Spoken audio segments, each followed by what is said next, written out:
암암리에 이루어지는 아동학대 사례는 알 수가 없어요. 엄청나게 더 많은 거죠, 사실은.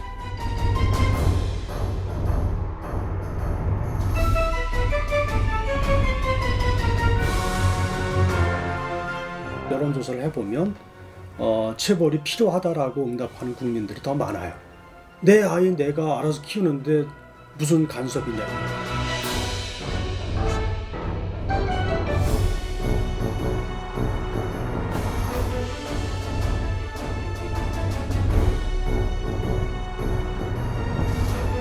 잔인하다는 생각이 들죠.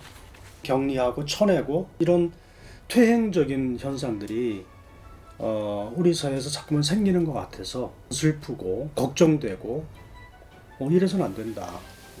이래서는 안 된다.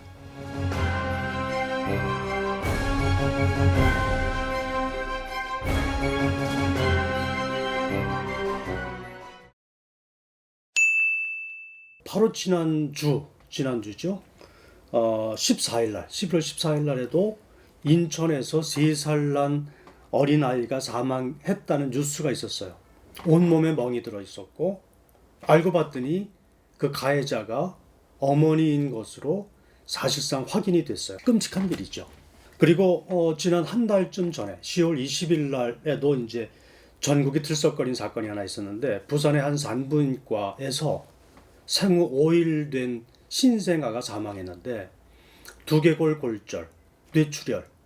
근데 이게 CCTV를 통해서 보니까 간호사가 이제 학대한 것이었어요. 전국의 부모들이 아니면 전국 국민들이 사실 경악했죠. 지난 5월 달에도 경기도의 한 어린이집이었어요. 거기 보육교사들이 짓밟기도 하고 패댕이 치기도 하고 그래서 어쨌든 세상에 이게 아동보호 전문 기관이고 보육기관인데 어떻게 저럴 수가 있나 이렇게 생각들이 됐죠. 제가 그냥 생각나는 대로 몇 가지 얘기했는데 너무너무나 많아요. 일부는 뉴스에 크게 보도가 돼가지고 온 나라가 들썩거리기까지 했는데 이게 보도 안 된 사례도 많고요. 이게 또 계속 매년 증가하는 추세를 보이고 있기도 하고요. 2018년 한 해 동안에 아동학대로 확인된 사례 건수가 2만 4천 건이 넘어요. 사망자가 28명이었어요. 5년 동안 합계를 내면 아동학대로 숨진 아이가 132명이었어요.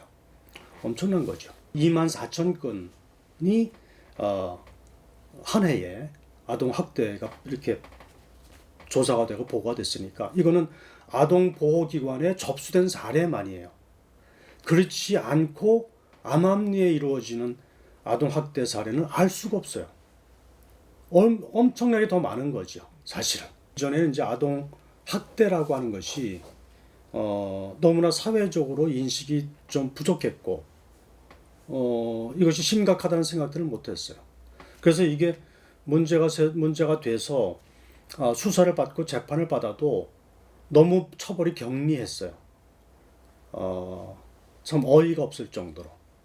근데 이제 이번에 2014년에 특례법을 제정을 해서 처벌도 강화하고 부모에 대해서도 친권을 박탈할 수 있도록 하기도 했고 몇몇 직종에 있는 사람들은 이 아동학대를 목격하거나 아니면 의심 가는 현상을 접하게 되면 반드시 신고하게끔 법으로 의무화했고 신고를 안 하면 처벌받도록 했고 이제 이런 특례법을 만들어서 하고 있죠.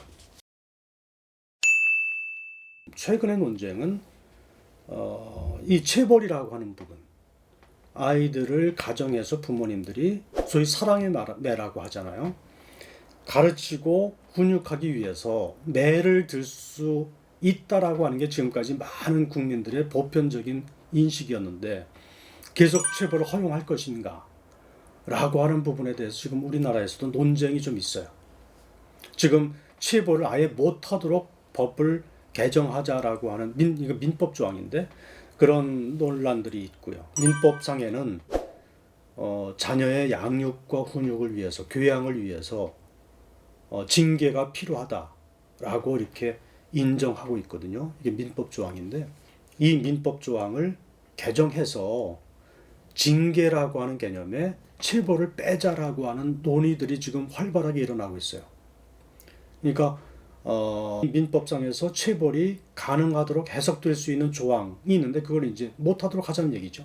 이것에 대해서 전국에 여론조사를 해보면 이 법 개정에 대해서 반대하는 여론이 더 높아요.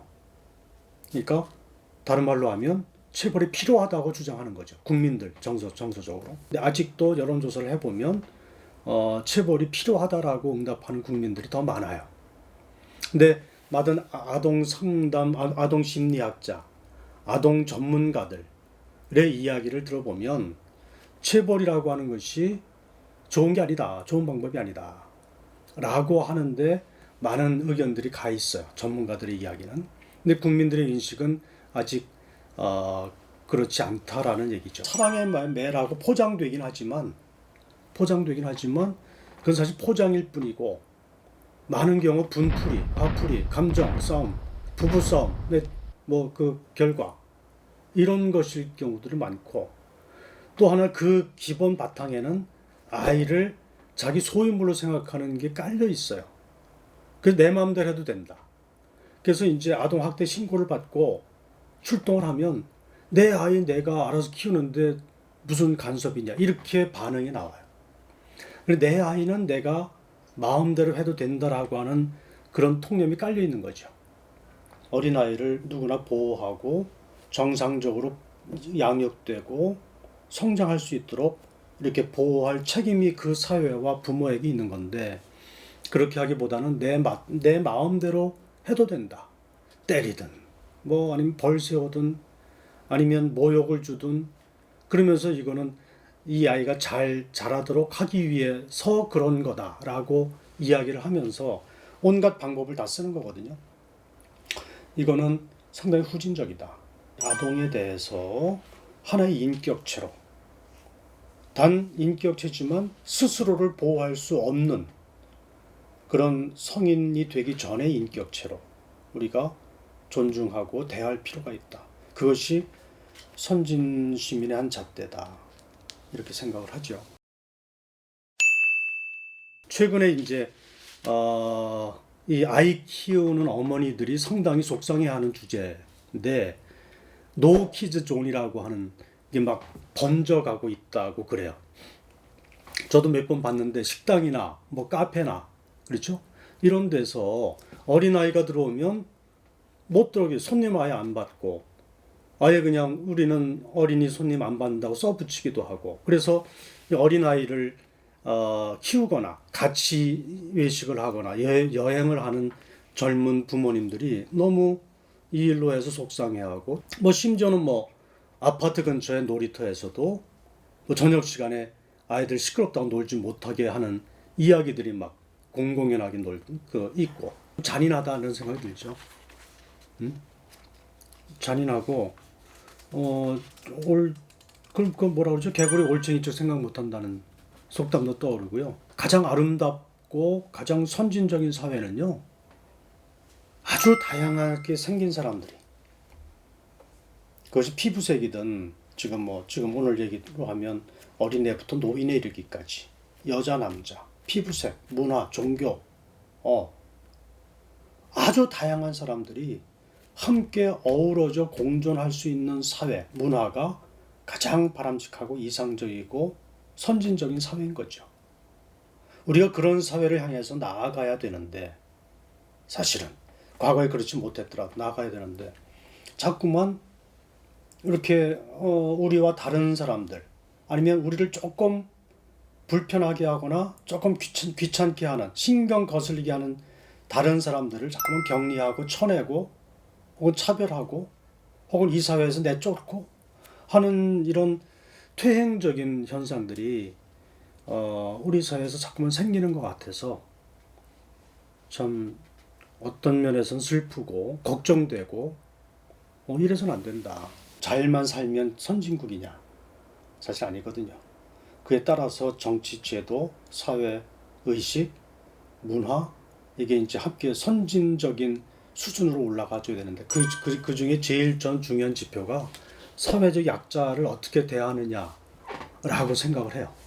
선진국 이걸 뭐 이렇게 계량화하기가 쉽지 않지만 그래서 이제 약자와 관련해서 여럿이 있을 수 있죠. 아동을 비롯해서 장애인들 혹은 전통적으로 보면 여성들 혹은 노동 능력이 없는 노인들 장애인들 이런 분들을 그 사회가 어떻게 대하느냐가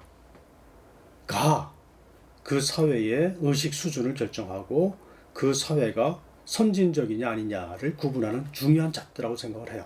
우리나라가 지금 아까 예를 든 아동의 권리에 대해서 너무나 가볍게 생각하거든요.